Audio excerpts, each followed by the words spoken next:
Jaipur PCC से मेरे साथ जुड़ रहे हैं और वहां पर खान मंत्री प्रमोद जैन भाया हैं। इस इशू पर वो क्या रिएक्शन देते हैं जानना दिलचस्प होगा। Dinesh, over to you.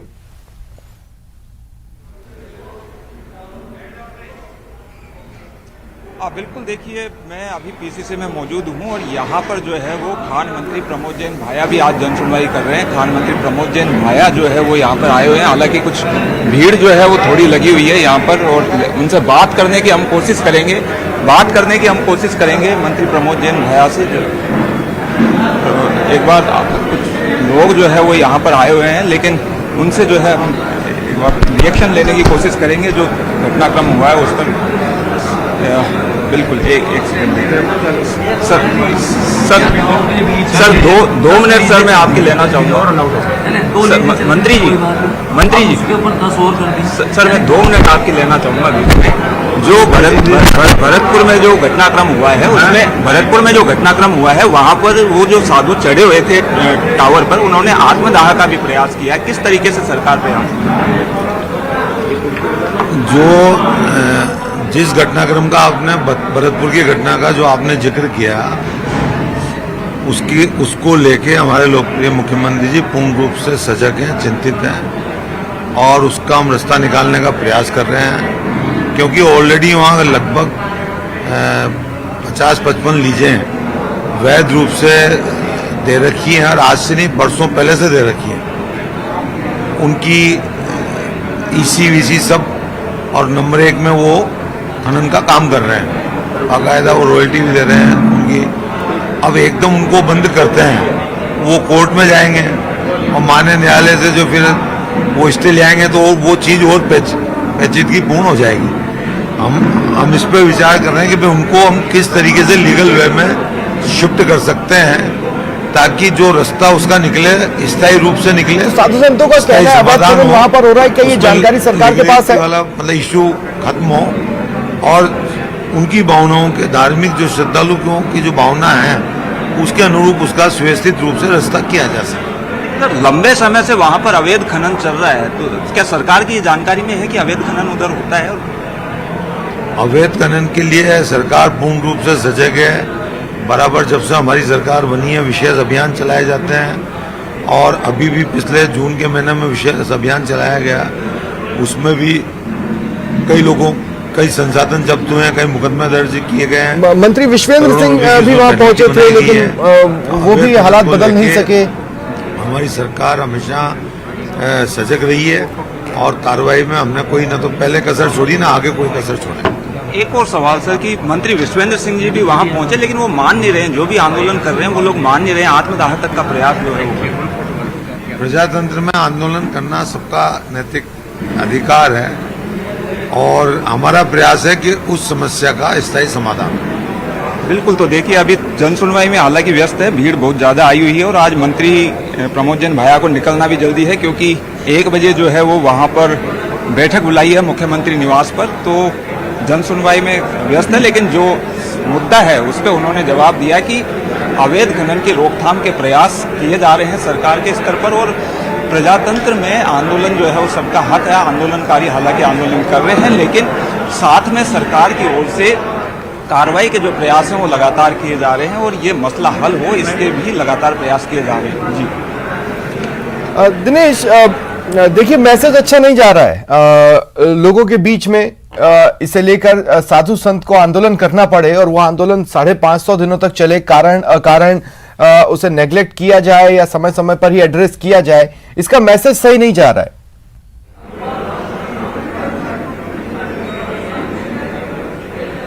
बिल्कुल, जाहिर तौर पर देखिए वो जो क्षेत्र है कामाडीह का जो क्षेत्र है उसे धार्मिक आस्था से जोड़कर देखा जाता है और ये कहा जाता है कि भगवान श्री कृष्ण की लीला स्थली वो रहा है और लंबे समय से उस क्षेत्र में अवैध खनन होता है। सरकारों की जानकारी में भी ये चीज़ें होती है, लेकिन बावजूद इसके अवैध खनन, क्योंकि ये कोई पहली बार नहीं है जब साधु संतों ने आंदोलन किया हो, कई बार पहले भी साधु संतों ने आंदोलन करके ये मुद्दा उठाया है, लेकिन अवैध खनन पर वहाँ पर उस क्षेत्र में अभी तक भी रोक नहीं लग पाई है। तो ये चिंता का विषय है सरकार के लिए भी और सोचने का विषय है कि आखिर किस तरीके से, क्या बिना शह के ये हो सकता है कि इतने बड़े स्तर पर अवैध खनन चले? और साधु संत जब लगातार इतने लंबे समय से आंदोलन कर रहे हैं तो आखिर उनकी बात क्यों नहीं सुनी जा रही है? क्यों बार बार उन्हें जो है वो टावर पे चढ़ना पड़ता है? क्यों आत्मघाती कदम उठाने पड़ते हैं? क्यों जो है उन्हें बार बार धरने प्रदर्शनों पे बैठना पड़ता है? तो ये सरकार को कहीं ना कहीं सोचने का विषय जरूर है। जी मैं अरबाज आपके पास आऊंगा। अरबाज अहमद भी मेरे साथ जुड़ रहे हैं। अरबाज, मैं आपसे ये कहना चाहता हूं, देखिए खनन ऑलरेडी काफी कॉम्प्लिकेटेड इशू है। कई सारी चीजों के लिए हमें दिल्ली की ओर भी ताकना पड़ता है और कई सारी चीजों के लिए अभी सुप्रीम कोर्ट से भी गाइडलाइंस मिली हुई हैं। ये ऑलरेडी एक कॉम्प्लिकेटेड इशू है, राजस्व से भी जुड़ा मसला है, और ऐसे में बीच का रास्ता फिलहाल निकलते तो नहीं दिखाई दे रहा है जयपुर में से।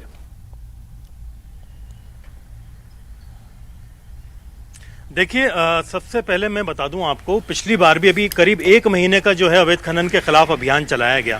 सुप्रीम कोर्ट की लताड़ के बाद में सिर्फ आदेशों की पालना के लिए जो अभियान था वो चला, और उसके बाद में भी हमने कई बार सवाल उठाया था कि फरवरी में जो अभियान हुआ था उसके मुकाबले महज 25% कार्रवाई इस अभियान में मई और जून के बीच में की गई। लेकिन अब आप देखिए कि 550 दिन से लगातार इस पूरे मामले में साधु संत उन पर्वतों को लेकर के, अपनी आस्था को लेकर के, अपनी भावनाओं को लेकर के विरोध कर रहे थे कि ये चीजें हमारे धर्म से, हमारी भावनाओं से जुड़ी हुई, इनको लेकर के जो अवैध खनन माफिया का रवैया है उस पर नकेल कसी जानी चाहिए। लेकिन खुद मुख्यमंत्री अशोक गहलोत ने अक्टूबर पिछले साल 2021 में इन दोनों पर्वतों को पूरी तरह से अवैध खनन मुक्त कराने के लिए सख्त कार्रवाई के आदेश दिए थे। खुद जो खान मंत्री है प्रमोद जैन भाया, उन्होंने मॉनिटरिंग की थी, बाकायदा अधिकारियों को अपनी टीम बनाकर के, जिसमें पुलिस हो, प्रशासन हो, एडमिनिस्ट्रेशन हो, स्थानीय लोग हो, जनप्रतिनिधि हो, तमाम लोगों को कहा था कि इस क्षेत्र में काम किया जाए और अवैध खनन पर नकेल कस करके वैध खनन की तरफ जो है कदम आगे बढ़ाया जाए। बंसी पहाड़पुर, जहां पर राम मंदिर के लिए पत्थर निकाल करके भेजा जा रहा है, पहले वो अवैध खनन का एरिया था, उन्होंने डिनोटिफाई कराया, बाकायदा उसका वैध खनन का प्रोसेस शुरू किया और एक प्रक्रिया शुरू हुई कि वहां से लाल पत्थर निकल करके राम मंदिर के लिए जाने लगा। लेकिन इस बीच में जो डीग कुमेर के इन दोनों पर्वतों की बात की जा रही है, जहां पर इन संतों ने विरोध किया था, यहां पर कहीं ना कहीं बड़ी लापरवाही हुई और पिछले 550 दिन से कई तरह के विरोध हुए, प्रदर्शन हुए, आंदोलन हुए, लगातार चेतावनी दी गई। उसके बावजूद जो स्थानीय प्रशासन है भरतपुर का, वहां की जो टीम है खान विभाग की, वहां के जो लोग हैं,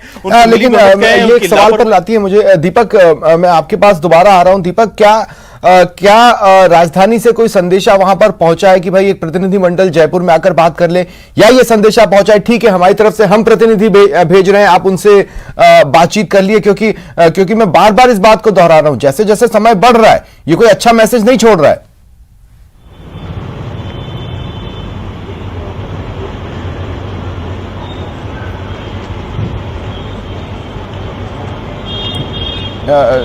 लगता है दीपक मेरी आवाज नहीं सुन पा रहे हैं। अरबाज को मैंने बीच में रोका था। अरबाज, मैं दोबारा आपके पास ही आ रहा हूं। अरबाज, आपको याद होगा साल 2018 की बात है, बेहद तल्ख टिप्पणी सुप्रीम कोर्ट की तरफ से की गई थी कि भाई ऐसा तो है नहीं, आप अवैध खनन कैसे नहीं रोक सकते हैं, कोई हनुमान तो है नहीं जो आकर चट्टान उठाकर ले जा रहे हों। ये बेहद ही गंभीर टिप्पणी थी उस वक्त कानून व्यवस्था के लिए, लेकिन तब भी कोई खास प्रयास हमने देखे हो, बल्कि हमने तो यही देखा है कि अवैध माफिया जो है वो और बेखौफी होते गए वक्त के साथ।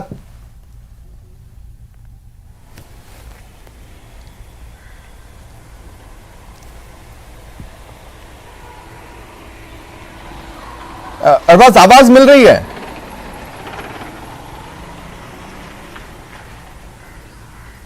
लगता है अरबाज तक भी मेरी आवाज नहीं पहुंच पा रही है। दिनेश, एक बार फिर मैं आपके पास आ रहा हूं।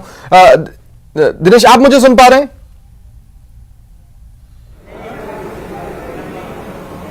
बिल्कुल स्वप्निल। दिनेश, देखिए अब देखिए होता क्या है ना कि कल एक बयान आता है वाजिब अली का जो कहते हैं कि भाई मंत्री जो हैं वो लगभग निष्क्रिय से काम कर रहे हैं, जरूरत पड़ने पर मिलते भी नहीं है, नजर भी नहीं आते हैं। और आज हम एक पूरा घटनाक्रम देख रहे हैं जिसमें इस इशू को, इस बात को बल ही मिल रहा है कि हाँ भाई उतना तेजी कोई भी नहीं दिखा पा रहा।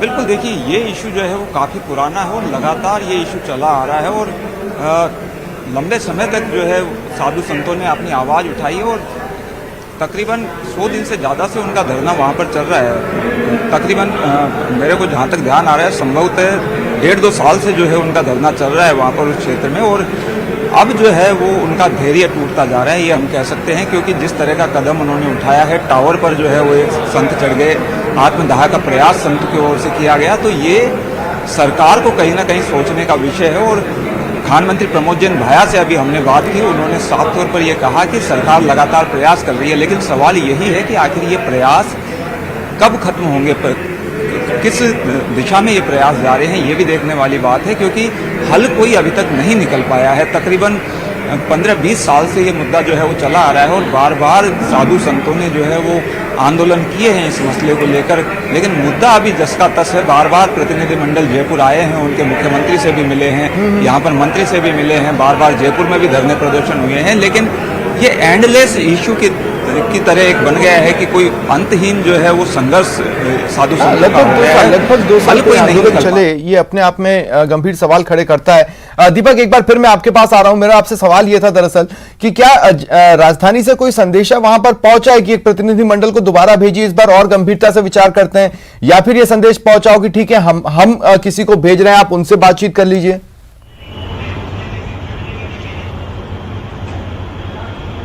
देखिए, इस तरह का संदेशा अभी संतों के पास में कोई संदेशा नहीं पहुंचा है। प्रशासनिक अधिकारी उनसे समझाइश कर रहे हैं, और जब 18 जुलाई को ये बैठक हुई थी तो प्रशासन ने कहा था कि आपकी जो मुलाकात है वो मुख्यमंत्री से कराई जाएगी, और 3 दिन का वक्त जो है संतों को दिया गया था। आज जो है 2 दिन पूरे हो गए हैं, लेकिन इसी दौरान संतों का जो सब्र है वो टूटता हुआ नजर आ रहा है, और कोई भी सकारात्मक जो पहल है वो इस ओर नजर नहीं आ रही है कि कोई भी इसका जो समाधान है, स्थायी समाधान, वो यहाँ पर निकलता हुआ नजर आ रहा हो। प्रशासनिक अधिकारी संतों से लगातार चर्चा कर रहे हैं, बातचीत कर रहे हैं, लेकिन संत प्रशासनिक अधिकारियों की मानने को तैयार नहीं है। उन्होंने कहना है कि अब हमारी जो वार्ता होगी वो राज्य सरकार के बीच होगी, और राज्य सरकार किस तरह से वार्ता करे ये हम इंतजार कर रहे हैं, और जिस तरह से हम आगे कदम उठा रहे हैं उस तरह के कदम हम आगे उठाते जाएंगे। देखते हैं कि कब तक राज्य सरकार इस जो ये समाधान है इसका समाधान नहीं निकालती है, इस पर्वतों को कब तक संरक्षित नहीं करती है। इस ओर संतों का जो रुख है वो अब दिख रहा है। अभी सरकार के बिहाफ पर वहां संतों से बातचीत कौन कर रहा है?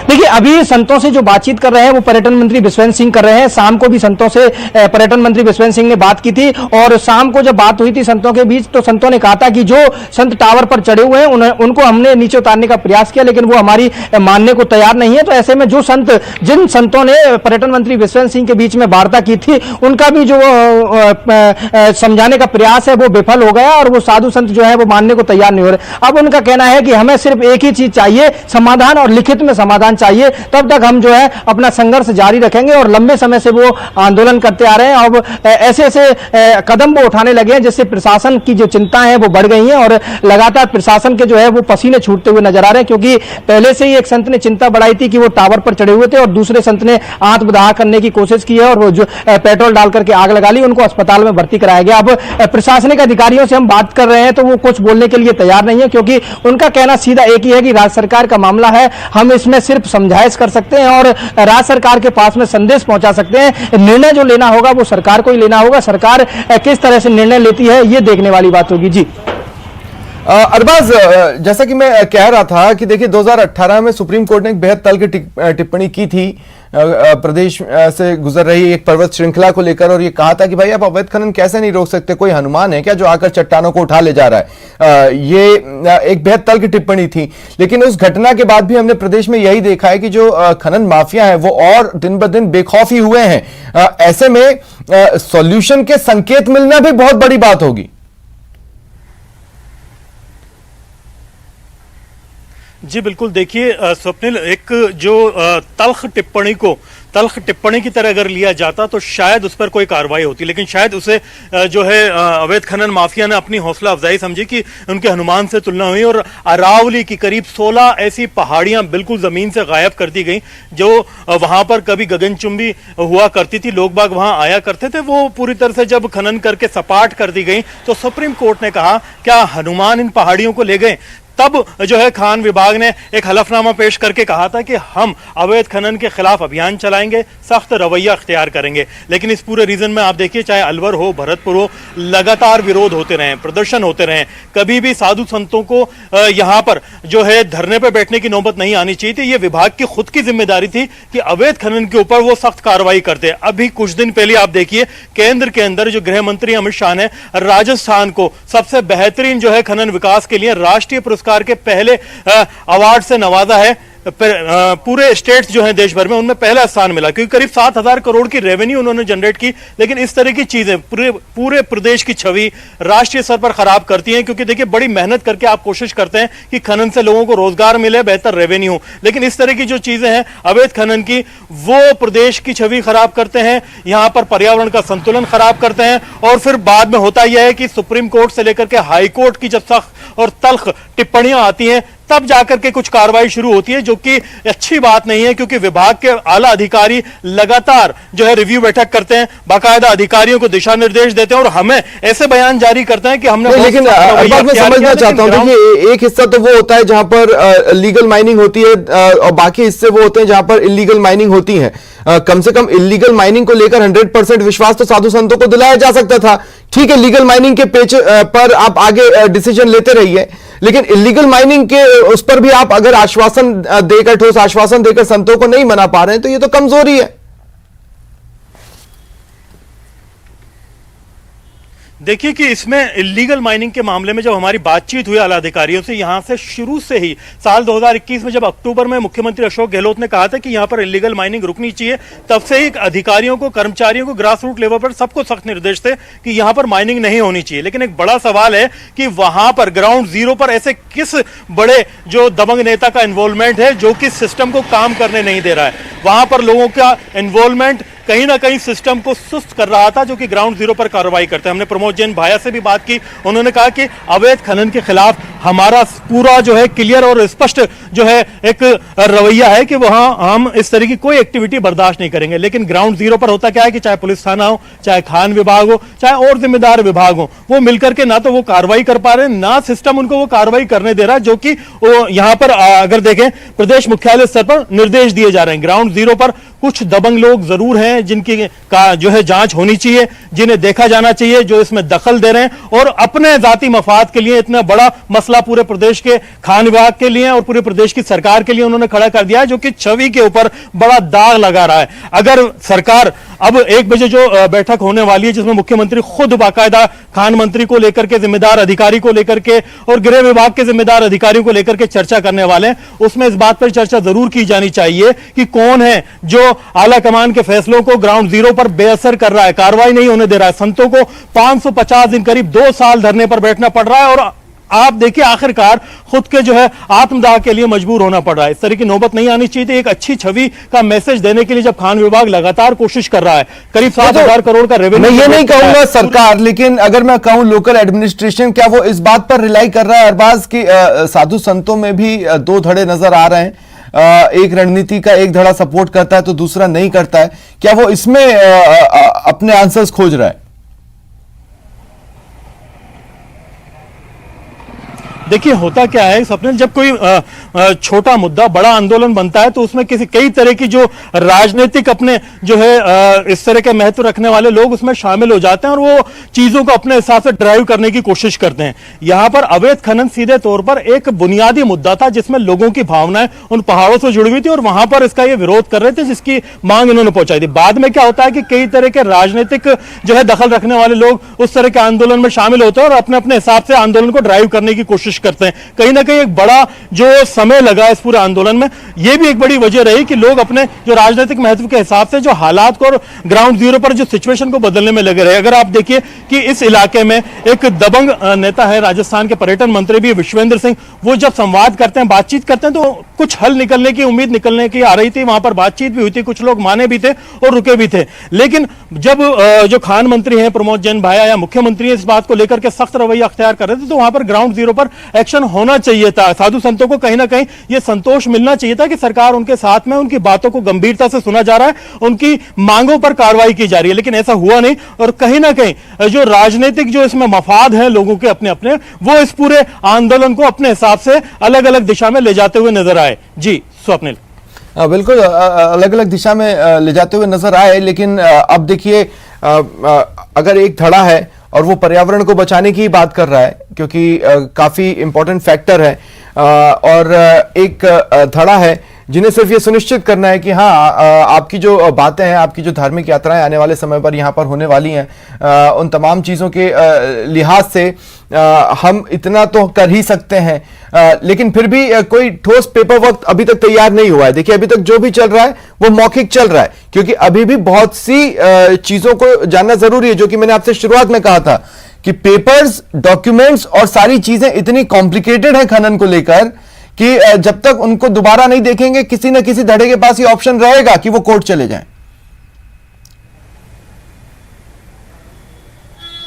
देखिए स्वप्निल, जब ये पूरा मुद्दा एक बड़े स्तर पर आज सामने आया है, हमने इस पूरे मुद्दे को शुरू से गंभीरता से उठाया है, लगातार दिखाया भी। आज जब ये इतना बड़ा मुद्दा बन गया है कि मुख्यमंत्री 1 बजे इस मुद्दे को लेकर के, और हरियाणा वाले जहां पर एक डीएसपी को कुचल दिया गया डंपर से, इन दोनों मुद्दों को लेकर के गंभीरता से बैठक कर रहे हैं, तो कहीं ना कहीं खान विभाग का जो पूरा भरतपुर और अलवर का जो अमला है वो कपकपाया हुआ है। वो ग्राउंड से, जीरो से अपनी कार्रवाइयों के पेपर वर्क निकालने में सुबह से जुटा हुआ है, और लगातार सवाल जवाब यहां से मुख्यालय से किए जा रहे हैं, क्योंकि 1 बजे जब सीएम बैठेंगे तो बताया जा रहा है कि कोई गंभीर एक्शन लेकर के बाहर आएंगे और बड़ा सख्त रवैया उन तमाम लोगों के खिलाफ किया जाएगा जो कि अक्टूबर 2021 से लेकर के अब तक लगातार दिशा निर्देश जारी किए जा रहे थे, और उनको जो कार्रवाई को लेकर के वो गोलमोल जवाब दे रहे थे और कागजी खाना पूर्तियां कर रहे थे। अब देखिए कि जब सीएम बैठेंगे और खान मंत्री को लेकर के बैठेंगे, जिम्मेदार अधिकारी भी होंगे, गृह विभाग के अधिकारी भी होंगे, तो नतीजा तो कुछ ना कुछ बैठक में निकल करके सामने आएगा, वरना खाना पूर्ति के लिए इतनी बड़ी बैठक करने का कोई फायदा नहीं होगा, क्योंकि भरतपुर और अलवर में लगातार सवाल उठता रहा है। सुप्रीम कोर्ट, हाई कोर्ट, तमाम जिम्मेदार जो है इस तरह की एजेंसी जिसमें एनजीटी भी शामिल है, वो जब सवाल उठाते रहे तो उसके खिलाफ कार्रवाई के लिए जब यहां से आदेश जारी हो गए थे, तो ग्राउंड जीरो पर क्यों नहीं हुआ? गाज तो गिरनी है, किस पर गिरेगी, कौन कौन जिम्मेदार है, ये मीटिंग के बाद पता चलेगा, और कोई सख्त एक्शन सरकार लेती है या नहीं, क्योंकि इससे भी एक स्थिति स्पष्ट होगी सरकार की कि जो मुद्दे थे, जो आवाज थी, जो आंदोलन था, उसको लेकर के सीएम क्या रिएक्ट करते हैं और क्या एक्शन कागज पर अब सामने आता है। जी स्वप्निल। हाँ, क्योंकि अजीब सी स्थिति है। आज जब तमाम राजनीतिक दल बूथों को भेजने की बात करते हैं, पन्ना की बात करते हैं, 550 दिन से चला आ रहा है एक आंदोलन, उसकी जानकारी अपने ही कार्यकर्ताओं ने, अपने ही लोगों ने सरकार तक ना पहुंचाई हो, पहुंचाई तो फिर उसे किसने गंभीरता से नहीं लिया। ये तमाम वो चीजें हैं जो कि सोचने वाली बात है, और इसीलिए मैं कोट कर रहा था कि कल अब देखिए कहने के लिए हो जाता है। विधायक वाजिब अली ने कल एक रिएक्शन दिया, लेकिन कुछ बातें उसमें से एज इट इज होती अब महसूस हो रही है, अगर हम इस घटनाक्रम को स्पष्ट तौर पर देखें तो। लेकिन आपके पास और आऊंगा, अरबाज में और बातचीत करूंगा आपसे, लेकिन उससे पहले इन साधु संतों से और जो हमारी बातचीत हुई है, हमारे सहयोगी ने बातचीत की है, वो दर्शकों तक पहुंचा देते हैं। हमारे यहाँ धरना पर से प्रतिनिधि गए थे 5-7, तो विश्वेंद्र सिंह जी के जिला प्रशासन का आश्वासन दिए थे कि जब तक से बर्ताई चल रहा है तब तक के लिए आत्मदाह के जो हमारा था उसको स्थगित करने के लिए कह दिए थे। बाबा टावर पर चढ़े हुए हैं कल से। बाबा चढ़े हुए हैं, बाबा के 1.5 साल से उनके पीड़ा है, लगातार यहाँ रह रहे थे। प्रशासन से हम लोग कई बार पत्र भी दिए थे, कई बार बर्ताई भी किए, लेकिन प्रशासन भी चुप पड़ा हुआ है, क्योंकि प्रशासन जहाँ 2 घंटा का काम है वो उसको बहुत दिन समय लगा दे रहे हैं। नहीं तो प्रशासन अभी मुख्यमंत्री जी, विश्वेंद्र मंत्री जी, अब प्रशासन चाह जाती तो तत्काल बाबा जी उसे, लेकिन लिख करके प्रशासन नहीं दे रहा है। वो इतने वो पढ़े लिखे होते हैं कि वो न लिख करके दे रहे हैं, न बाबा जी जल्दी उतर रहे हैं। वो कह रहे हैं कि आप लोग उतारिए। अब हम लोग कैसे उतारे? जब तक से लिख करके नहीं देते हैं तब तक से क्या होगा? कुछ हाथ में ताना तो चाहिए, तभी तो उतरे महात्मा। जब तक प्रशासन लिख के नहीं देगा, जब तक बाबा नीचे नहीं उतरेंगे। बाबा जी का हम लोग समझाइश कर रहे हैं, गाँव वासी कर रहे हैं, सब कर रहे हैं, मिलजुल कर, साधु संत भी कर रहे हैं, लेकिन उतर नहीं रहे। बोल रहे हैं कि हमको जब तक से लिख कर नहीं मिलेगा तब तक से नहीं उतरेंगे। प्रजातंत्र में विरोध करना ये सबका अधिकार है, लेकिन आज जो लोग जिन्होंने माइनिंग लीज ली है, इसी ली है, बाकायदा नियमानुसार माइनिंग कर रहे हैं, रॉयल्टी कर रहे हैं, दे रहे हैं, तो उनको एक साथ बंद तो किया नहीं जा सकता, उनको या तो दूसरी जगह स्थापित किया जाएगा। उसके लिए अधिकारियों को निर्देश दिए हैं कि वे दूसरी जगह हम उनको कहाँ सरकारी जमीन है जहाँ इनको शिफ्ट कर सकते हैं, तो सरकार अपने स्तर पर डाल लो भैया, डाल लो। तो अभी देखिए जिस तरह के शुरुआती रिएक्शन मंत्री जी का आया है, अरबाज उनका ये कहना है कि उन्हें क्या कहीं और शिफ्ट किया जा सकता है, इन संभावनाओं को तलाशने की कोशिश करेंगे। लेकिन ये एक बार फिर वही बात हो गई कि आप क्रक्स ऑफ द मैटर नहीं पकड़ रहे हैं। क्रक्स ऑफ द मैटर दूसरा है, साधु संत वहां पर तमाम ऐसी चीजें करते हैं जो कि उनके पूजा पाठ दैनिक दिनचर्या से जुड़ी है, और आने वाले दिनों में जैसे मैं कह रहा हूं ना कि वो जो कोसी यात्राएं होती हैं और वो जो वहां पर निकाली जाती हैं उसका रिप्लेसमेंट तो नहीं होगा। तो कोर इशू को अभी टैकल किए जाने की जरूरत है। उम्मीद करना चाहिए कि 1 बजे जब सीएम गहलोत इस पर रिव्यू करेंगे वो क्रक्स ऑफ द मैटर तक पहुंचेंगे।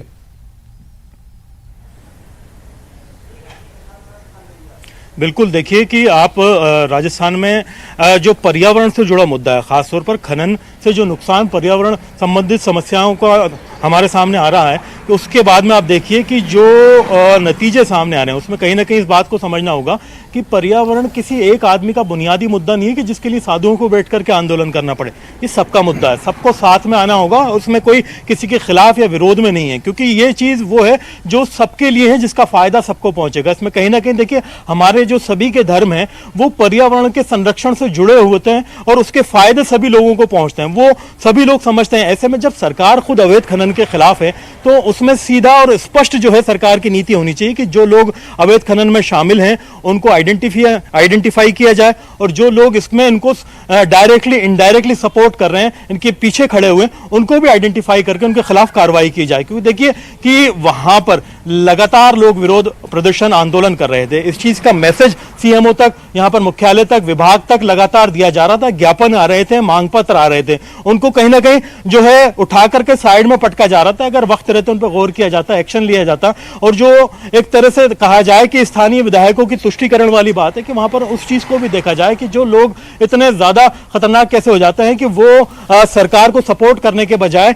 या जो भी एक्शन लिया गया है उस आदेश की पालना करवाने के बजाय वहां पर न्यूट्रल होकर के खड़े होते हैं। क्योंकि देखिए जब तक आप स्थानीय जनप्रतिनिधियों को साथ में नहीं लेंगे, वहां पर जो भी विधायक हैं, सांसद हैं, वो इकट्ठे होकर के आगे आए और इस विरोध के मामले में, इस खनन के मामले में सरकार के जो आदेश है उसकी पालना भी करवाएं। आप देखिए कि पिछले कुछ दिनों में आपने देखा था कि भरतपुर क्षेत्र की बात है कि यहाँ की जो सांसद है उनको जो है गोली मारने की धमकी दी गई थी अवैध खनन के मामले में। ये सिचुएशन यहाँ पर क्रिएट हो गई थी। ये चीजें कहीं ना कहीं पहले से इशारा कर रही हैं कि इस पूरे इलाके में खनन माफिया इतना ज्यादा बेलगाम है कि वो किसी की ना तो सुनता है ना किसी की फिक्र करता है। फिलहाल ये नौबत यहां तक पहुंच गई कि आज सीएम को इस मुद्दे पर 1 बजे जो एक इमरजेंसी मीटिंग करनी पड़ी, जिसमें तमाम जिम्मेदार लोगों को लेकर के बैठना पड़ रहा है। अब अगर आप बैठ रहे हैं तो उसमें कोई नतीजा ठोस निकलना चाहिए। जैसा कि अभी पीसीसी में जनसुनवाई में खुद खान मंत्री हैं प्रमोद जैन भाया, उन्होंने भी इशारा दिया कि इस चीज को लेकर के हमारा स्पष्ट रवैया है कि अवैध खनन किसी भी रूप में प्रदेश में कहीं भी बर्दाश्त नहीं किया जाएगा,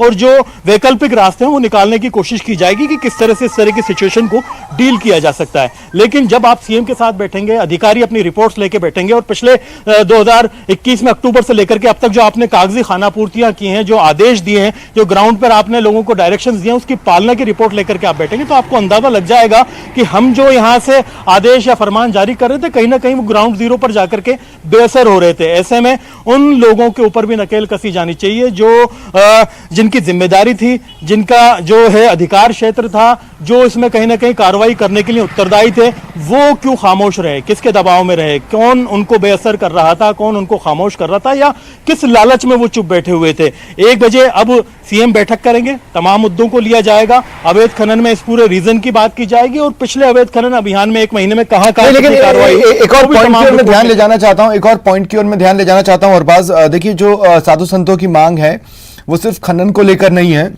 वो चाहते हैं कि इलाके को वन क्षेत्र भी घोषित कर दिया जाए। अब वन क्षेत्र घोषित करने के अपने पॉइंट्स होते हैं, अपने नॉर्म्स होते हैं, रूल्स एंड रेगुलेशंस होते हैं, और उसके बाद उस वन क्षेत्र के संरक्षण के लिए भी अपने पॉइंट्स होते हैं, नॉर्म्स होते हैं, रूल्स एंड रेगुलेशंस होते हैं। तो ये मसला सिर्फ खनन तक नहीं रुकेगा, ये उसके आगे भी जा रहा है। देखिए 3 पॉइंट हैं इसमें जो महत्वपूर्ण है। पहला, अवैध खनन जिसमें पहाड़ियों को गायब कर दिया गया। दूसरा, वनों की अवैध कटाई, यानी पहाड़ियों को पहले पेड़ काट करके इस तरह का कर दिया जैसे कोई एक तरह से जो गहनों से सुसज्जित कोई चीज होती है, जब उसमें से उसका आभूषण ही हटा लोगे तो फिर वो जो शरीर है वो बिल्कुल बेजान सा लगेगा। ऐसा ही पहाड़ों के साथ होता है। पहले अवैध कटान में पूरी तरह से पेड़ काट दिए गए, फिर अवैध खनन करके उन पहाड़ियों को गायब कर दिया गया। और उस पूरे इलाके में जब ये अवैध खनन का जो पूरा एक तरह से देखा जाए, पत्थर थे या पेड़ थे, ये जिन ट्रकों में लोडिंग करके ले जाई जा रही थी उसकी ओवरलोडिंग का भी मसला था। इन तीनों मसलों को लेकर के लोग आंदोलन पर बैठे हुए थे। बात बुनियादी एक ही थी कि ये कहीं ना कहीं प्रकृति को जो छलनी कर रहे थे लोग, उस चीज की बात की जा रही थी। हालांकि जब स्थानीय लोग चाह रहे हैं, साधु संत मांग कर रहे हैं कि जंगल में इस इलाके को शामिल किया जाए, नोटिफाई किया जाए, जब आप डिनोटिफाई करने के लिए इतनी जल्दबाजी करते हैं कि आसपास के इलाकों को जल्दी से डिनोटिफाई करके वहां पर कमर्शियल एक्टिविटीज शुरू कर सकते हैं, तो फिर किसी इलाके को नोटिफाई करने के लिए इतनी देरी क्यों? इसमें जो